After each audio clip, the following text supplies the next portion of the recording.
the show, Chad. David, thank you so much for having me. I'm excited for this conversation. I am too. And I got into your book, and I'm really excited to talk with you about it because the lessons that you talk about, and I know you have a specific audience that you're addressing, but quite frankly, those lessons are great for any audience and any age, especially for those people who want to be in that growth space and really make something intentional with their life. So tell me a little bit about the background. Like, how did you get into tennis? Kind of tell us your story. Sure. Yeah. So my father was a teaching pro growing up. So the tennis club was like a second home to me. And, I was able to go and play Division I tennis at Liberty and had a blast there.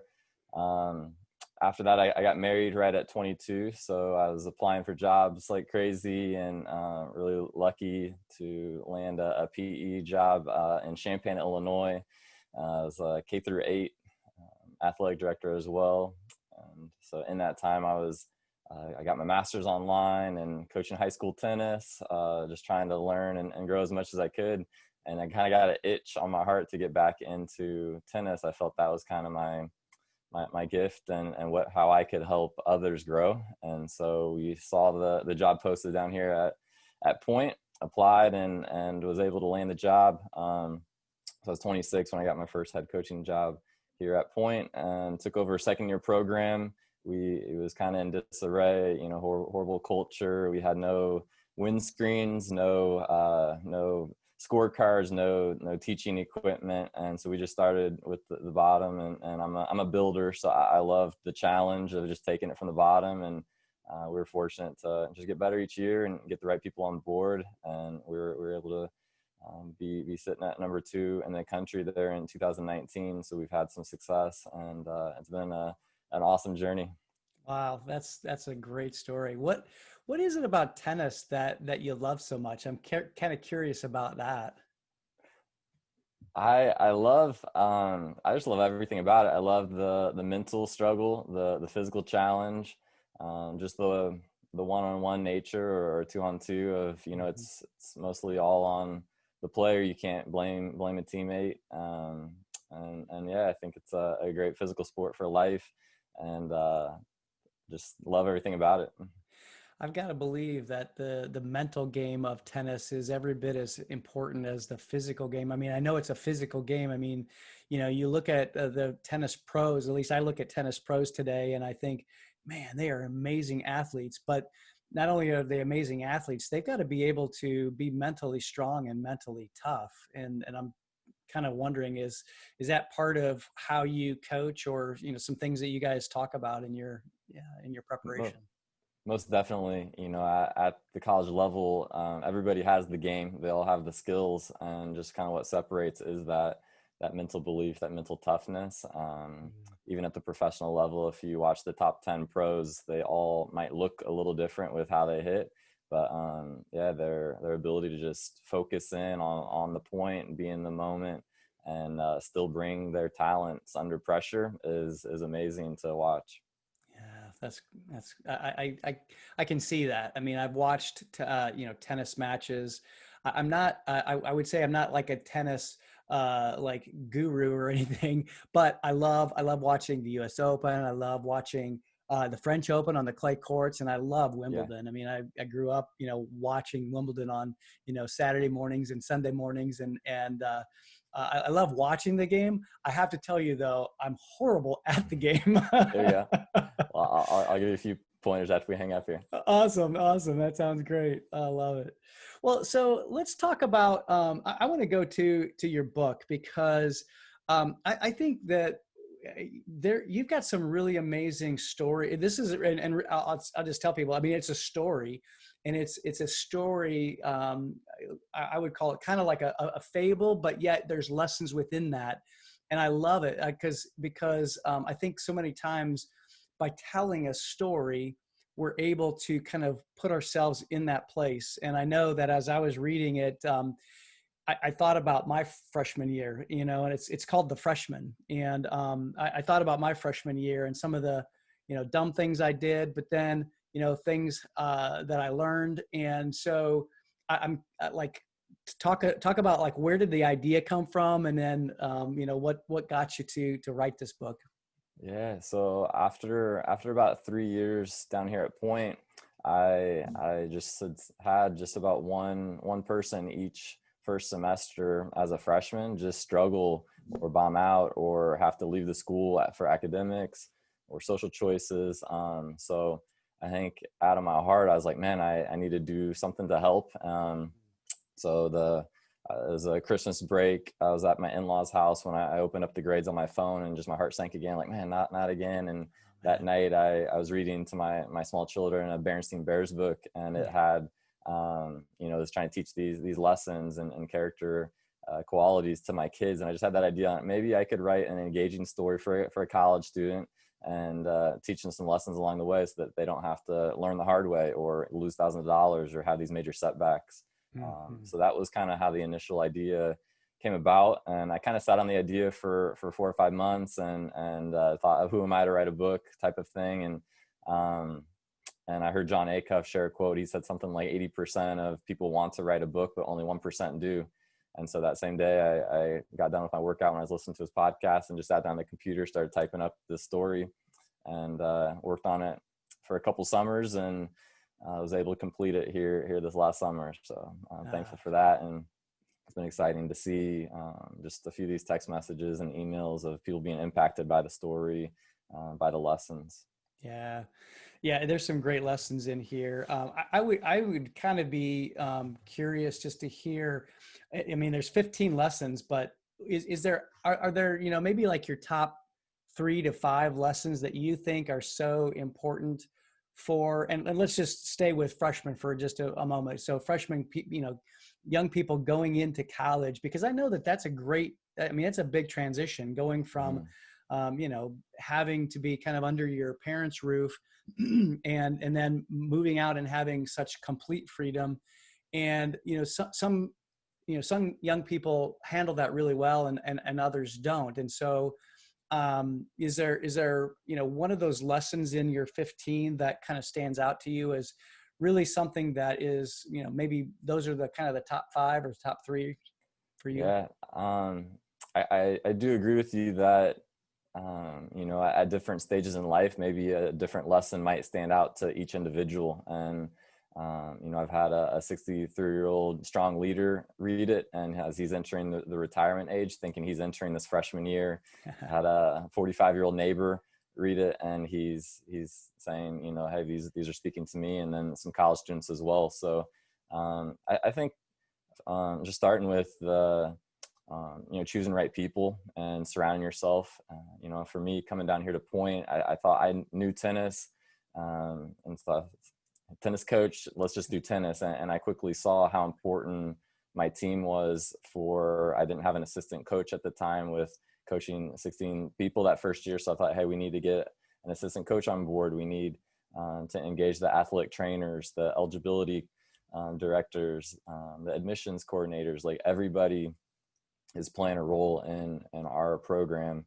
And so I think, I see that huge, that first week or 2 of school, who the students link up with. The troublemakers are going to find each other, and the people that want to go the right direction are going to find each other. So really, from the get-go, choosing who you're going to surround yourself with, I think is huge for college freshmen. From there, just people talk about priorities. I think the lesson, get your big rocks in first. I think that's been big. Just seeing students waste their time on social media or video games, movies, and then at the end of the night, they're like, oh shoot, I forgot to prepare for this test tomorrow, where I'm trying to teach my players, get your big rocks in first. You're going to study for the first hour, and then you're going to have time to goof off and have a good time. So just getting the big rocks in first. And that just comes from a mentor sat down with me and drew the glass jar, 3 big rocks, small pebbles in the sand, and how do you get it all inside first? Obviously, we got to get the big ones in first. So I think those are 2 that really come to mind. And I kind of feel the entire book is kind of about just growth, listening and learning. Obviously, if you're going to pick up a book, you're interested in growing and learning. So, the 3rd lesson in there is just listen to learn from everyone. So even a bad teacher, a bad coach, you can still take something away if your mind is open to learning. Yeah. Gosh, Chad, yeah. And as I was listening to you talk about those three in particular, and first of all, I have to say you're right. I mean, it's not just about freshmen going into a college, because I loved your comment about the person who was entering into his freshman year or her freshman year of retirement. And I think that there's a lot of freshman years. I remember my quote freshman year in business, Mm, and man, there was a lot of things that I learned, and some of these lessons I really wished I would have had 5 years ago. mm, But surrounding yourself with people that will help you be your best. I think, I mean, as you mentioned that, I would definitely put that at the top of the list as well. And then being able to focus, being able to focus on those big things, those big rocks, that's huge. That's huge for anybody in business, anybody in life, because we don't accomplish anything in life unless we do the things that we need to do at first, and not sure. waste our time. So I wholeheartedly agree. Yeah, man. So what as you have come up with these lessons, um how did you come up with them? How did you kind of pick these 15 lessons to put into your book? Yeah, I kind of started in reverse order. I just started writing down every lesson that I had seen freshmen in college make. So, choosing bad friends, I just reversed into the positive. Let's choose right people. So I just started with a little brainstorm session, pen and paper, and wrote it all down, and then tried to kind of put it in some sort of order, a little bit of a progression, and clumping them together. Where kind of the start is more about finding yourself, figuring out who you want to be, a little bit in the growth in the middle, and then towards the end, it's more about giving back and impacting others. And I think that's what leadership is about, is not Mm. just about yourself, but now let's help others grow and become the best that they can be, and trying to play that guide rather than the hero. Yeah, man, I love that, playing the guide rather than the hero, because I mean I think that's so true in business. So many times we think that we need to be the hero, but in honesty, I mean, it's really, I think playing the guide is so much more rewarding and so much more fulfilling. And Definitely. I have to imagine that as a coach, that, I mean, that kind of plays into where you're at as a coach. Definitely. And I think, we've probably seen, obviously leaders, but also think about coaching of people who are in it for selfish reasons, just transactional coaching versus transformational. And Mhm. I think there is a lot more joy and pleasure if you can help somebody else get it and see them succeed. I'm having more joy seeing my players celebrate after a win than I would have had as an athlete. Yeah, yeah, yeah, for sure, for sure. What what do you think is, like, as you've gone through your own growth journey, is there any particular, like, life lesson, or maybe it's one of these lessons that you feel has been instrumental in really growing you and helping you to be, growth oriented and growth minded? It's a great question. I think the biggest lesson that I've been focusing on as of late is just, I think, whether it's sports or business, that we're in the people business. And Yeah, so it's a person that plays tennis rather than, I think I first just focused, I only saw their 2 hours of practice each day, but thinking they have a family, they have a social life. true. It's bigger than just tennis. But just the quote, they don't care how much you know until they know how much you care. And that's what I've been working on, is if I can just know that my players can know that I care about them, that I love them, then I think it's going to free them up. I believe that, perfect love casts out fear. And I just don't Yeah. want my players playing with fear and scared out on the court. I want them to be freed up to be the best that they can be. So I'm really working to just reach the heart of my student athletes. Hmm. Um, and I'm not perfect in it. There's days where they don't know it, they don't feel it, but each day as I see them, that's in the forefront, is just care about them, listen to them, hear their story, know about their situation and their family.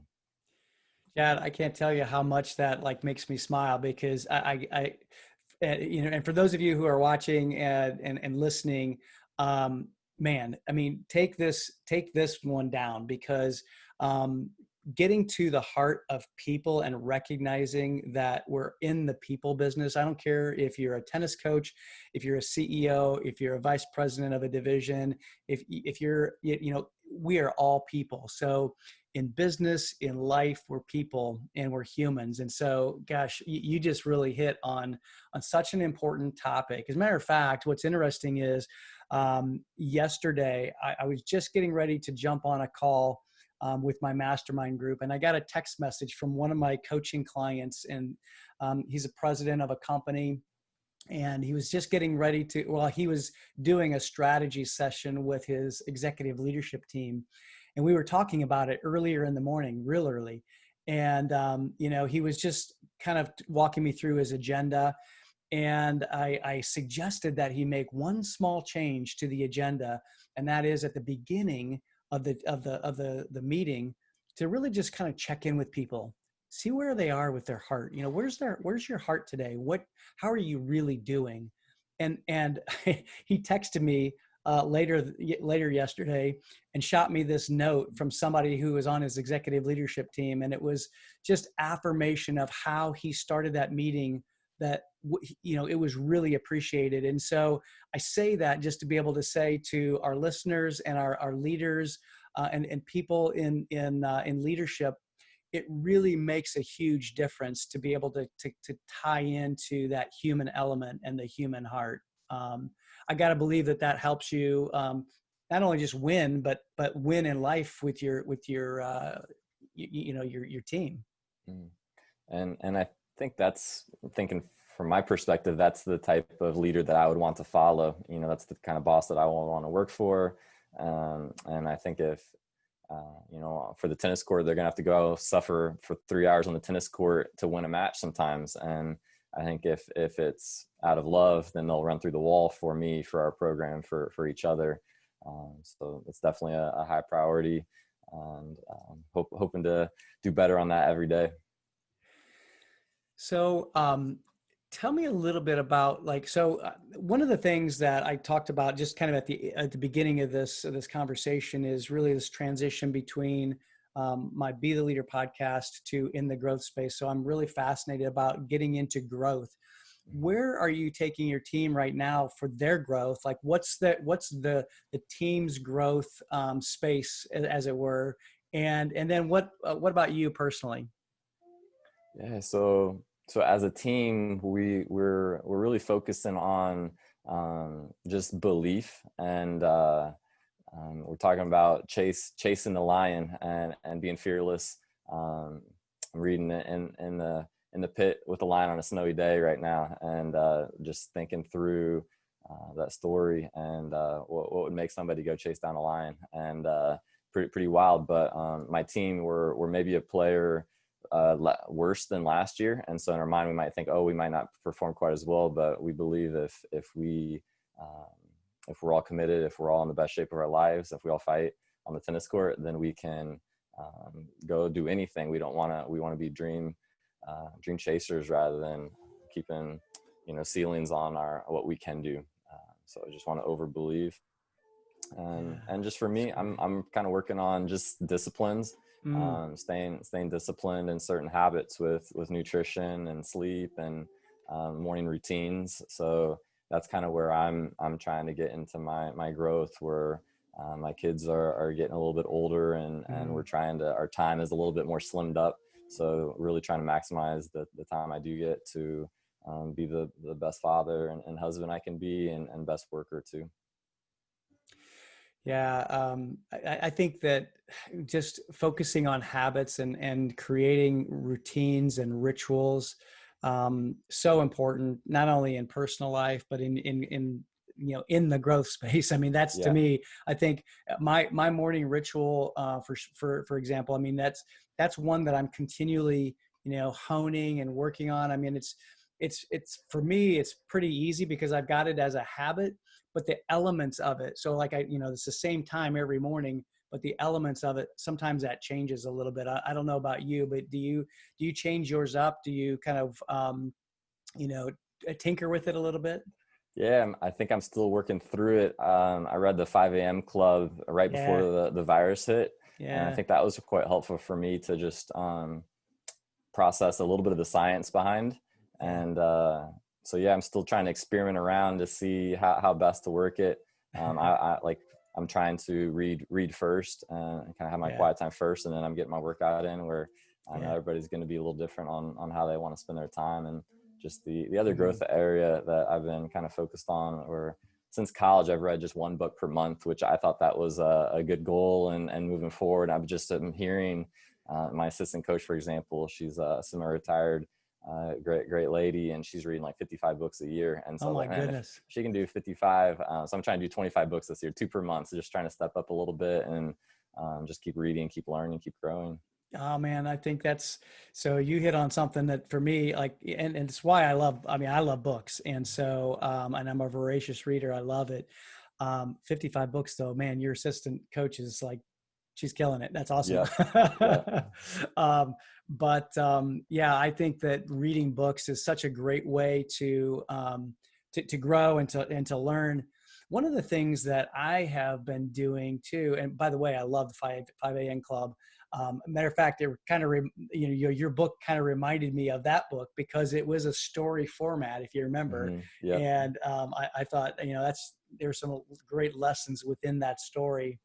But I mean, I think that one of the things that I've been doing recently to take my reading maybe to the next level is reading the book, but then kind of coming back to it and revisiting my highlights, my thoughts, and actually implementing one or two things that I learned out of it. Because so many times I found myself just kind of blowing through a book and going, oh, that's great. That's great head knowledge. But then what am I going to actually do with it? What do I need to apply? And so anyway, that's a place where I'm growing and learning.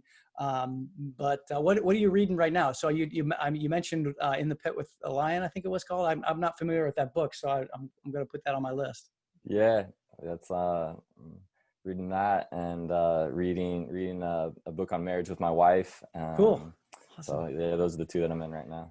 Awesome, man. I tell you what, there are, we have to have growth in every area of our life, whether that's, spiritual lives, physical lives, mental, emotional, financial. So I love hearing people who are reading books for marriage, especially. How long have you been married, Chad?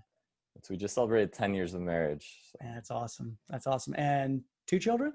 Three? Yeah, we have 3. Yep, Three. 6, 4, and 1. So we're in the young kid stage. Yeah. They're wearing and challenging, but so sweet, so beautiful at the same time. Yeah, no doubt about it. No doubt about it. Wow. Well, is there anything that you would like to share about the book or about your growth journey that we haven't talked about today? I'd just love to kind of hear like anything that hits you to kind of wrap a bow on our conversation today. Yeah, no, I think I really agree with what you said about trying to apply it. I think with my book or any book, if you can just take at least one thing away from it and really apply it to your life to make a positive change, then we're moving forward, rather than just kind of reading for entertainment or spinning on the treadmill and keeping in the same place. So I think that's definitely the challenge is making the application into your life, and I think that's where we'll see the growth and the powerful change come. Yeah, I agree. Yeah, let me just, for the people that are actually watching, the freshman, 15 lessons to ace the next semester of your life. Go out and grab it. It's a great read. It's easy. It's an easy read, but there's so much profound lessons in it. And I think you'll really, really enjoy it. And I agree, Chad. I mean, I think there's so many lessons, and I love the subtitle, 15 Lessons to Ace the Next Semester of Your Life. It's not just the next semester of college or whatever, Yeah. but it's the next semester of your life. So I think that's really important. Well, thank you so much, Chad. Thank you for being on here today in the growth space. I got to get used to saying that, but it really is a joy to meet leaders like yourself who are really wanting to grow, who are making an impact on people's lives, not only other people's lives, but their families' lives, because I know that's super important to you with your three children and your wife. So thank you. Thanks for being on here today. And I really appreciate getting to know you, and look forward to your next book, whenever that may be. Hey, that sounds good. I gotta start after it. Yeah, man. Thank you so much for hosting. I love your podcast and what you're doing, and just love the energy that you bring. Just positive and upbeat. It's just fun to have this conversation with you today. Thanks, Chad. Hey, and one last thing. I just happened to, when I was talking about your book, where do people go get your book? Where can they connect with you? I know before we started rolling, you talked about you have a podcast as well that's going to be getting out there relatively soon. So where can they connect with you more? Sure. Yeah, the book's available on Amazon, and you can pick it up there, and you can follow me. I'm on Twitter and Instagram. It's at Coach Chad S on Twitter, and Coach Chad Simpson on Instagram. And yeah, me and my old college doubles partner are starting a podcast called the Christian Coach Podcast. Awesome. We're able to sit down with great coaches and learn from them, hear their stories, and just help other coaches grow and be encouraged in what they're doing. So that's what's been new with us. That's awesome, man. You truly are in the growth space, and I love it. I love it.